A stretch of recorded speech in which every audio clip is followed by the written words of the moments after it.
In 1999, the World Bank insisted that the Bolivian government sell the public water system of its third largest city to a subsidy of the U.S. corporation Bechtel. As soon as this occurred, water bills for the already impoverished local residents skyrocketed. It wasn't until after a full-blown revolt by the people that the Bechtel contract was nullified. Then there's trade liberalization, or the opening up of the economy through removing any restrictions on foreign trade. This allows for a number of abusive economic manifestations, such as transnational corporations bringing in their own mass-produced products, undercutting the indigenous production and ruining local economies. An example is Jamaica, which, after accepting loans and conditionalities from the World Bank, lost its largest cash crop markets due to competition with Western imports. Today, countless farmers are out of work, for they are unable to compete with the large corporations. Another variation is the creation of numerous seemingly unnoticed, unregulated, inhumane sweatshop factories, which take advantage of the imposed economic hardship. Additionally, due to production deregulation, environmental destruction is perpetual, as a country's resources are often exploited by the indifferent corporations while outputting large amounts of deliberate pollution. The largest environmental lawsuit in the history of the world today is being brought on behalf of 30,000 Ecuadorian Amazonian people against Texaco, which is now owned by Chevron. So today it's against Chevron, but for activities conducted by Texaco. Estimated to be more than 18 times what the Exxon Valdez dumped into the coast of Alaska. In the case of Ecuador, it wasn't an accident. The oil companies did it intentionally. They knew they were doing it to save money out there rather than arranging for a proper disposal. Furthermore, a cursory glance at the performance record of the World Bank reveals that the institution, which publicly claims to help poor countries develop and alleviate poverty, has done nothing but increase poverty and the wealth gap, while corporate profits soar. In 1960, the income gap between the fifth of the world's people in the richest countries versus the fifth in the poorest countries was 30 to 1. By 1998, it was 74 to 1. While global GNP rose 40% between 1970 and 1985, those in poverty actually increased by 17%. While from 1985 to 2000, those living on less than $1 a day increased by 18%. Even the Joint Economic Committee of the U.S. Congress admitted that there is a mere 40% success rate of all World Bank projects. In the late 1960s, the World Bank intervened in Ecuador with large loans. During the next 30 years, poverty grew from 50% to 70%. Under or unemployment grew from 15 to 70%. Public debt increased from 240 million to 16 billion, while the share of resources allocated to the poor went from 20% to 6%. In fact, by the year 2000, 50% of Ecuador's national budget had to be allocated for paying its debts. It is important to understand the World Bank is, in fact, a U.S. bank, supporting U.S. interests. For the United States holds veto power over decisions, as it is the largest provider of capital. And where did it get this money? You guessed it. It made it out of thin air through the fractional reserve banking system. Of the world's top 100 economies, as based on annual GDP, 51 are corporations, and 47 of that 51 are U.S.-based.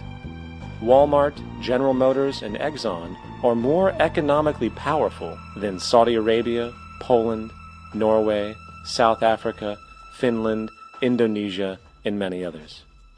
And, as protective trade barriers are broken down, currencies tossed together and manipulated in floating markets, and state economies overturned in favor of open competition and global capitalism, the empire expands.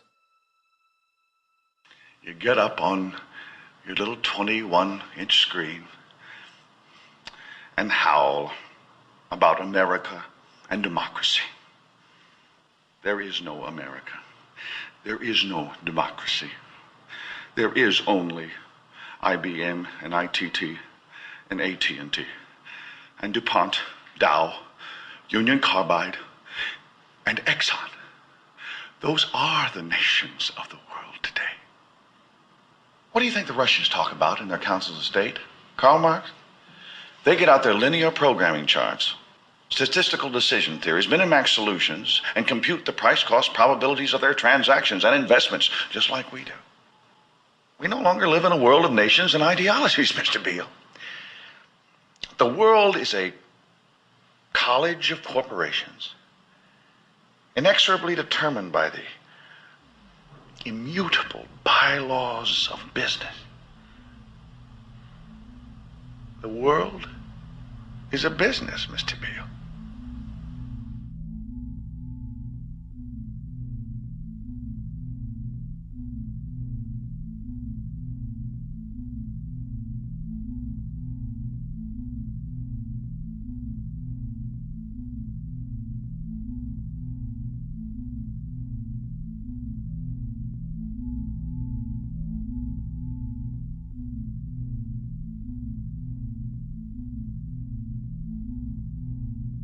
The world is being taken over by a handful of business powers who dominate the natural resources we need to live while controlling the money we need to obtain these resources. The end result will be world monopoly, based not on human life, but financial and corporate power. And as the inequality grows, naturally more and more people are becoming desperate. So the establishment was forced to come up with a new way to deal with anyone who challenges the system.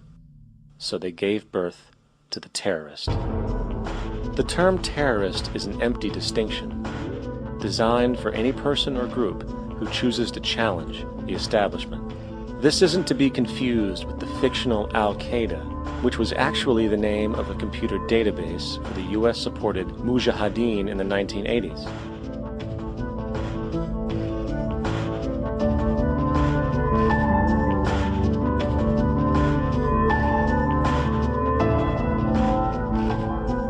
In 2007, the Department of Defense received $161.8 billion for the so-called global war on terrorism. According to the National Counterterrorism Center, in 2004, roughly 2,000 people were killed internationally due to supposed terrorist acts.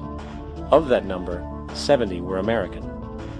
Using this number as a general average, which is extremely generous, it is interesting to note that twice as many people die from peanut allergies a year than from terrorist acts. Concurrently, the leading cause of death in America is coronary heart disease, killing roughly 450,000 each year. And in 2007, the government's allocation of funds for research on this issue was about $3 billion. This means that the US government in 2007 spent 54 times the amount for preventing terrorism than it spent for preventing a disease which kills 6,600 times more people annually than terrorism does. Yet, as the name terrorism and Al-Qaeda are arbitrarily stamped on every news report relating to any action taken against U.S. interests, the myth grows wider. In mid-2008, the U.S. Attorney General actually proposed that the U.S. Congress officially declare war against the fantasy. Not to mention, as of July 2008, there are now over 1 million people currently on the U.S. terrorist watch list. These so-called counterterrorism measures, of course, have nothing to do with social protection, and everything to do with preserving the establishment amongst the growing anti-American sentiment both domestically and internationally, which is legitimately founded on the greed-based corporate empire expansion that is exploiting the world. The true terrorists of our world do not meet at the docks at midnight or scream Allah Akbar before some violent action. The true terrorists of our world wear $5,000 suits and work in the highest positions of finance, government, and business.